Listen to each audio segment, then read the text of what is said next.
ԿՊԱ-ական պատգամավոր Նարեկ Գրիգորյանը միանշանակ ճիշտ է համարում Նիկոլ Փաշինյանի եկեղեցու հետևորդներից համակարգող խումբ ստեղծելու առաջարկը Գարեգին II կաթողիկոսին վեհարանից հեռացնելու հարցով զբաղվելու համար։ Լրագրողների հետ ճեպազրույցում նա ասել է չի պատկերացնում, թե ինչ մեթոդներով կարելի է կաթողիկոսին հեռացնել վեհարանից։ Հարցին հնարավոր է կաթողիկոսին հեռացնել ուժով, Գրիգորյանը պատասխանել է. վեհարանում աղոթում են, ուժ չեն կիրառում։ Փաշինյանն այսօր Facebook-յան գրառմամբ նոր կաթողիկոսի ընտրություններ անցկացնելու առաջարկով է հանդես եկել։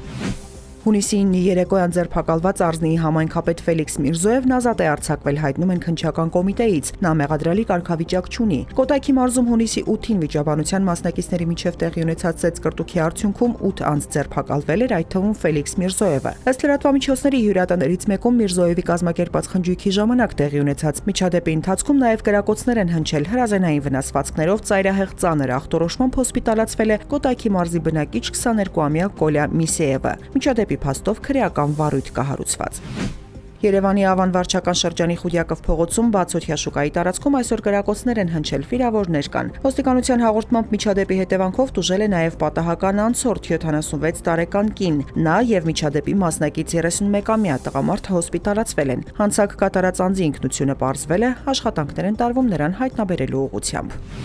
Իրանը խափանել է այսպես կոչված Զանգեզուրի միջանցք ստեղծելու փորձը, հայտարարել է Իրանի գերագույն հոգևոր առաջնորդի միջազգային հարցերով խորհրդական Ալի Ակբար Վելայաթին։ Նա ընդգծել է Զանգեզուրի միջանցքի վերջնական նպատակը ոչ միայն Իրանը հյուսիսային ուղությունից կտրելն էր, այլև Ռուսաստանի շուրջ օղակը հարավից շրջապատելն ու փակելը, բայց այդ նախագիծը եւս ձախողվեց, հավելել է Վելայաթին։ Թեհրանը հրապարակայնորեն դեմ է հանդես եկել Հայաստանով արտատարածքային միջանցքին, որը պահանջում են Թուրքիան եւ Ադրբեջանը։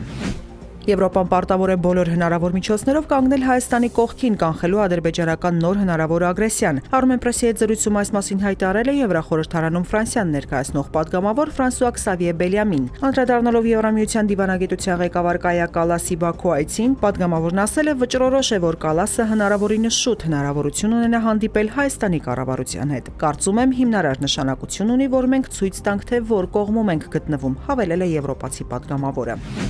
Իրանի եւ Միացյալ Նահանգների ներկայացուցիչների միջև Թեհրանի միջուկային ծրագրի հարցով բանակցությունների 6-րդ փուլը նախատեսվում է անցկացնել հունիսի 15-ին Օմանի մայրաքաղաք Մասկատում։ Այս մասին հայտնել է Իրանի արտգործնախարարության պաշտոնական ներկայացուցիչ Իսմայիլ Բաղային։ Օմանի միջնորդությամբ Թեհրանն ու Վաշինգտոնը բանակցությունների 5 փուլ են անցկացրել, 3-ը Մասկատում, 2-ը Հռոմում։ Միացյալ Նահանգները պնդում է, որ Իրանը պետք է լիովին դադարեցնի ուրանի հարստացման բոլոր գործողությունները։